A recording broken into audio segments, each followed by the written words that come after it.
Hello everyone. तो आज हम करने जा रहे हैं question 8 which was asked in IIT JEM 2024 exam and the question says late G be a finite group containing a non-identity element which is conjugate to itself, then which of the following statements is true। तो यहाँ question में हमें एक finite group दिया गया है which is conjugate to itself, मतलब वो खुद का ही कॉन्जुगेट है पर वो एक आइडेंटिटी एलिमेंट नहीं है। अब हमें उससे रिलेटेड कुछ प्रिडिक्शंस करनी है। इसमें 4 ऑप्शंस दिए हैं। फर्स्ट में पूछा गया है क्या उसका जो ऑर्डर है वो नेसेसरली इवन रहेगा या वो इवन ज़रूरी नहीं है इवन हो सेकंड के अकॉर्डिंग। थर्ड में हमें साइक्लिक की पूछी गई है और फोर्थ में अबेलियन की। तो हमें इस क्वेश्चन में बेसिकली इसके बारे में प्रिडिक्शन करनी है कि इस सिर्फ एक क्वालिटी से हम इसके बारे में क्या बता सकते हैं। तो हम पे इसको करने के एक ऑप्शन ये है कि हम रिजल्ट बेस कर लें इसे। एक रिजल्ट होता है कि in a group G of finite odd order no element can be conjugate to itself except for the identity element itself. इसका मतलब अगर G कोई भी एक फाइनाइट ऑड ऑर्डर का ग्रुप है अगर, तो उसमें ऐसा एक भी एलिमेंट एग्जिस्ट नहीं करेगा जो खुद का कॉन्जुगेट हो जाए आइडेंटिटी एलिमेंट को छोड़ के। और हमें क्योंकि दिया गया है कि इस ग्रुप में एक ऐसा एलिमेंट है आइडेंटिटी के अलावा जो खुद का कॉन्जुगेट है, तो इस ग्रुप का जो ऑर्डर है वो ऑड नहीं हो सकता, तो वो डेफिनेटली इवन होगा। इसीलिए हम ऑप्शन ए को ट्रू कर सकते हैं यहाँ से। ये तो हो गया रिजल्ट बेस्ड, बट अगर हमें रिजल्ट ना पता हो तो ये काफ़ी डिफ़िकल्ट पड़ सकता है, तो उसके लिए हम प्रूफ भी करेंगे इसका। तो प्रूफ कुछ हम इस तरीके से स्टार्ट कर सकते हैं, क्योंकि हमें दिया गया है कि वो जो एलिमेंट है वो खुद का ही कॉन्जुगेट है, तो हम उस एलिमेंट को let that element be x।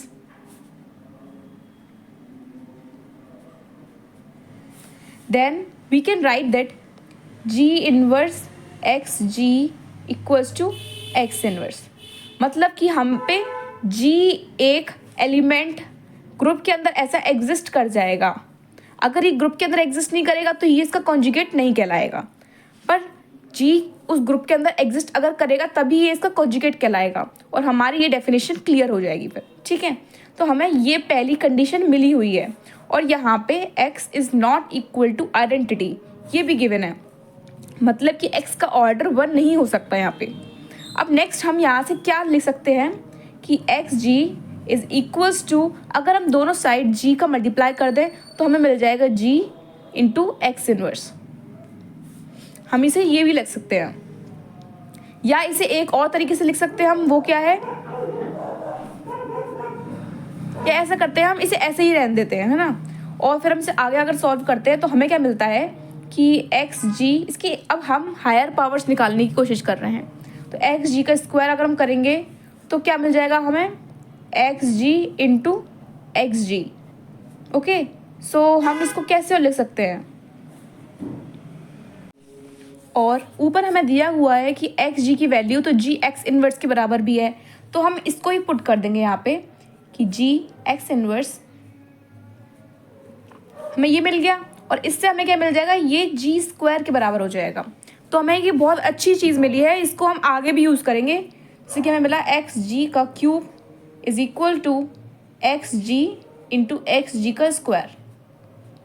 अब एक्स जी के स्क्वायर की वैल्यू हम यहाँ से पुट कर देंगे इसमें, X ji into G square which is equals to x G cube. अब हमें ये दूसरी चीज़ मिल गई। अब हम नेक्स्ट देखेंगे अगर, तो फोर्थ पे देखते हैं अगर, तो इससे ही हमें मिल जाएगा कि एक्स जी का स्क्वायर इंटू एक्स जी का square which is equals to x G square की जगह हम जी स्क्वायर रख सकते हैं, तो दोनों में जी स्क्वायर रखेंगे तो ये जी की पावर 4 बन जाएगा, और ऐसे ये चलती जाएगी। तो हम इन जनरल क्या बोल सकते हैं कि एक्स जी की पावर, हमें यहाँ पे एक बेसिकली एक पैटर्न दिख रहा है कि फर्स्ट ये है, सेकंड, थर्ड, फोर्थ कैसे कैसे चल रहा है ये। तो अगर के इसकी पावर हम करते हैं तो इसकी वैल्यू क्या हो जाएगी, अगर हम इवन ले रहे हैं तो वो सेम जी पे चढ़ रही है बस, तो हम इसे क्या बोलेंगे, जी की पावर के if k is even and it is equals to x g, मतलब इस पूरे पे से के की पावर सिर्फ जी पे चढ़ जाए अगर, तो यहाँ पे के इज ऑड। तो हमें ये तो मिल गया एक जनरल इसके लिए कि हम इसको जनरली अगर हम किसी भी पावर पर चढ़ाएंगे तो हमारी वैल्यूज़ क्या आ जाएंगी। अब हम क्या करना चाह रहे हैं यहाँ पे बेसिकली कि इसमें इसकी हेल्प से हम सॉल्व करना चाह रहे हैं इसे। तो हमें बेसिकली यहाँ पे हम जी इनवर्स की वैल्यू निकालना चाह रहे हैं, है ना। तो वो कैसे निकालेंगे? अब क्योंकि इस ग्रुप का ऑर्डर जो है वो हम ऑड लेके चल रहे हैं, है ना, कि हमने क्या करा यहाँ पे कॉन्ट्रडिक्शन मान लिया है। Let the order of G is not even. हम कॉन्ट्रडिक्शन लेके चल रहे हैं यहाँ पे कि इवन नहीं है, ये ऑड है, क्योंकि हमें पता है कि आंसर हमारा इवन ही है, तो हम इसका कॉन्ट्रडिक्शन लेके चल रहे हैं। It is not even and is odd, है ना, और ऑड है। तो इसका मतलब अगर जी जो है क्या इस ग्रुप में एग्जिस्ट करेगा, इसमें लाई करेगा, तो इसका जो ऑर्डर होगा वो m होगा। तो मैं क्या करूँगी, g की पावर m जो है वो आइडेंटिटी देगा, जहाँ पे m जो है एक ऑड नंबर है and a factor of the order of group. ठीक है, तो यहाँ पे g की पावर m को मैं e लिख सकती हूँ, तो इसको भी मैं ऐसे ही ब्रेक कर सकती हूँ कि g की पावर m-1 इंटू जी बराबर आइडेंटिटी ऐसे लिख सकती हूँ। अब मैंने ऐसे इसे क्यों ब्रेक किया? क्योंकि मैं चाह रही हूँ इस g को इधर साइड पहुँचा के g इन्वर्स की वैल्यू निकालना। तो यहाँ से मैं लिख लूँगी g inverse is equal to g की पावर m-1। और हम ऑलरेडी जनरल फॉर्मूला से देख के आ सकते हैं कि हम यहाँ की हेल्प से लिख सकते हैं, इसकी हेल्प से लिख सकते हैं। अब m-1 क्योंकि m एक ऑड नंबर था तो m-1 एक इवन नंबर होगा, तो इवन नंबर में मैं यहाँ से x g की पावर इस टाइप से लिख सकती हूँ इसे, मतलब मैं इसे लिख सकती हूँ x g की पावर m-1। अब हम g इन्वर्स को हम x g की पावर्स में क्यों ले रहे हैं?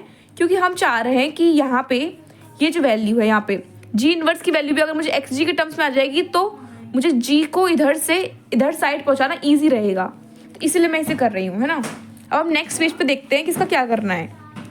ये देखिए, जैसे ये है g इन्वर्स x g, इसकी वैल्यू हमें निकालनी है ना। तो हम इसको क्या लिख सकते हैं, g इन्वर्स की हम वैल्यू पीछे से लिखेंगे x g की पावर m-1 और x g। तो ये जो है वैल्यू किसके बराबर हो जाएगी, x g की पावर m के। और इसको क्योंकि m यहाँ पे एक ऑड नंबर है तो मैं इसे लिख सकती हूँ उसी जनरल फॉर्मूला से कि x g की पावर m। अब g तो ग्रुप से में लाई करता था और g का ऑर्डर भी m है, तो इसीलिए मैं इसको x के बराबर ही लिख सकती हूँ। तो ये हमारी हो गई इक्वेशन सेकेंड। अब हम क्या करेंगे, जो फर्स्ट इक्वेशन है और सेकंड इक्वेशन है उनको कंपेयर कर लेंगे। फर्स्ट इक्वेशन के अकॉर्डिंग क्या था, इसने हमें क्या दिया कि g inverse X G is equals to x inverse, और सेकंड ने क्या दिया हमें कि g इन्वर्स एक्स जी जो है वो x के बराबर है। तो इन दोनों की हेल्प से हमें क्या मिला कि x equals to x inverse, this implies x square equals to e, मतलब कि x जो एलिमेंट है इसका तो ऑर्डर 2 होना चाहिए या फिर 2 का मल्टीपल होना चाहिए, या मतलब कि या तो 1 होना चाहिए या 2 होना चाहिए। पर क्योंकि ये जो एलिमेंट है x जो है ग्रुप में एग्जिस्ट करता है, ग्रुप में लाई करता है, तो इसका जो ऑर्डर है वो हमेशा ऑड ही रह सकता है, इवन नहीं हो सकता, और इसीलिए 2 नहीं हो सकता इसका ऑर्डर। और 1 तो है ही नहीं क्योंकि हम स्टार्टिंग में ही लेके चले थे कि x is not equals to identity. इसीलिए हमने क्या प्रूव कर दिया कि order of g is necessarily an even number, otherwise we will get this kind of contradiction here। तो हमारा इसीलिए ऑप्शन ए करेक्ट हो जाता है यहाँ पे। The question 7 says which of the following is true for the symmetric group S13? S13 has element of order 42, S13 has no element of order 35, S13 has an element of order 27, S13 has no element of order 60। तो basically ये जो question है ये है symmetric group पे, और ये question है ग्रुप थ्योरी से। सिमेट्रिक ग्रुप वो भी 13 एलिमेंट्स को लेते हुए। अब यहाँ पे क्या पूछा गया है कि S13 पे क्या पर्टिकुलर ऑर्डर्स के एलिमेंट हैं या नहीं है, है ना। तो अब ये हमें पता चलता है उनके डिकम्पोजिशन से। तो बेसिकली अगर हम देखें तो 13 को हम डिकम्पोज कर सकते हैं 7 + 6 में। अब 7 + 6 में क्यों? क्योंकि इनके जो एलिमेंट्स का अगर हम एलसीएम लेंगे तो हमें क्या मिल जाएगा? 42। 7 × 6 = 42, ठीक है। और इसका जो एलसीएम होता है साइकिल्स का, वही तो उसका ऑर्डर होता है। तो इस टाइप का अगर इस डिकम्पोजिशन का कोई भी एलिमेंट होगा तो उसका ऑर्डर क्या होगा? उसका ऑर्डर होगा 42। तो इसका मतलब 13 को हम ऐसे ब्रेक कर पा रहे हैं कि उसके अंदर एक एलिमेंट 42 का मिल रहा है। इसका मतलब कि फर्स्ट ऑप्शन तो करेक्ट है और यही हमारा करेक्ट आंसर है। अब हम सोचते हैं कि अगर हम डायरेक्टली ना पहुंच पाएँ तो हम 13 बी भी चेक कर सकते हैं ऐसे कि बी कैसे सही है या गलत है। तो हम 13 बेसिकली हम देखें तो हम यहाँ पे कंक्लूजन पे पहुँचे कैसे? यहाँ पे हम ऐसे पहुँचे कि हम पहले 42 के हम देखेंगे कि डिविजर्स कौन से हैं। 42 के अगर डिविजर्स देखें हम तो ये हो सकते हैं 1, 2, क्या यहाँ पे 3 हो सकता है? हाँ 3 भी हो सकता है। 4 नहीं हो सकता, यहाँ पे 5 भी नहीं हो सकता, यहाँ पे 6 हो सकता है, यहाँ पे 7 हो सकता है और सो ऑन, है ना। अब उनका जो नंबर जो भी हम ले रहे हैं उनका एलसीएम अगर 42 लाना है तो हमें 7 और 6 का पेयर ही दे पाएगा वो, और हमें उनको ऐड अप करके 13 भी आना चाहिए। अब ज़रूरी नहीं है कि हम 2 ही नंबर लें, जैसे कि अगर हमें 35 क्रिएट करना है, जैसे कि हमें इसमें ढूंढना है एक एलिमेंट ऑफ ऑर्डर 35 मान लो, तो 35 के क्या क्या हो जाएंगे?